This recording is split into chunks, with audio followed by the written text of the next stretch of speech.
Ok, aujourd'hui c'est le 30e jour de poster une vidéo par jour pendant 30 jours. Donc le défi est terminé. Déjà, juste te partager que je suis très content d'avoir terminé ce défi. Premièrement, comment j'ai fait pour tenir mes objectifs, ça peut peut-être te servir.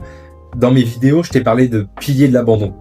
Et en fait, c'est exactement ce que j'ai utilisé. Un objectif clair et réalisable, éviter de se disperser. Et aussi, je me suis focalisé sur les réalisations, le faire tous les jours, plutôt qu'un résultat hypothétique de gagner des centaines de milliards de followers.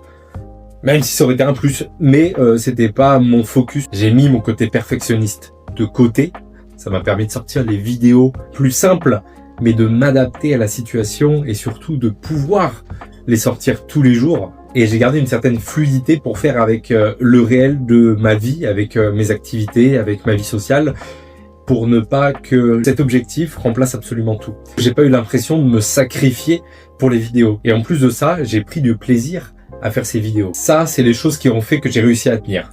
Par contre, j'ai dit que dans mes vidéos, j'allais être transparent et moi, ce que je veux, c'est relater les faits réels. Oui, j'ai réussi. Par contre, c'était pas facile non plus. Et c'était même compliqué à certains endroits, notamment le fait de se regarder, le fait de s'entendre, le fait de s'écouter. C'était quelque chose qui était compliqué pour moi. Le fait de l'envoyer au monde, c'était aussi quelque chose de compliqué. Et le fait de se faire regarder par sa famille, par ses proches, par les gens qu'on aime et qu'on connaît, c'est aussi quelque chose de très particulier.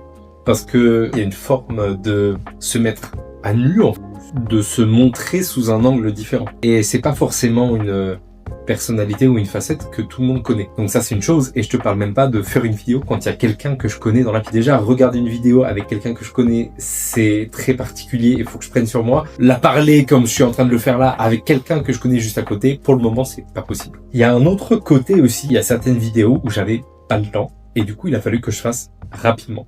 Et ça, c'était compliqué pour moi, parce que c'est des vidéos où je sais que je peux faire beaucoup mieux, mais en fait, j'ai un objectif, je me suis engagé sur une par jour, et du coup, je dois poster quelque chose, je dois produire quelque chose. Ce qui était compliqué pour moi aussi, c'est de constater à quel point j'ai du mal à faire des phrases complètes, cohérentes et fluides. Et troisièmement, qu'est-ce que je tire de ces vidéos, de ce mois, de ce challenge? C'est dans un premier temps de l'accomplissement et de la satisfaction, parce que c'est un challenge réussi, et ça fait plaisir. Je constate aussi que j'ai eu de la chance, parce que j'ai eu beaucoup de bienveillance, que ce soit au niveau de mes proches, qui m'ont soutenu, ça fait très chaud au cœur, et aussi des commentaires positifs, et du soutien de la part de gens que je ne connais pas encore. Et il y a autre chose aussi de très important, c'est que je ne suis pas saoulé de faire des vidéos au bout de 30 jours. Donc ça, c'est le défi qui se termine, mais j'ai encore envie de faire des vidéos, et plus je creuse,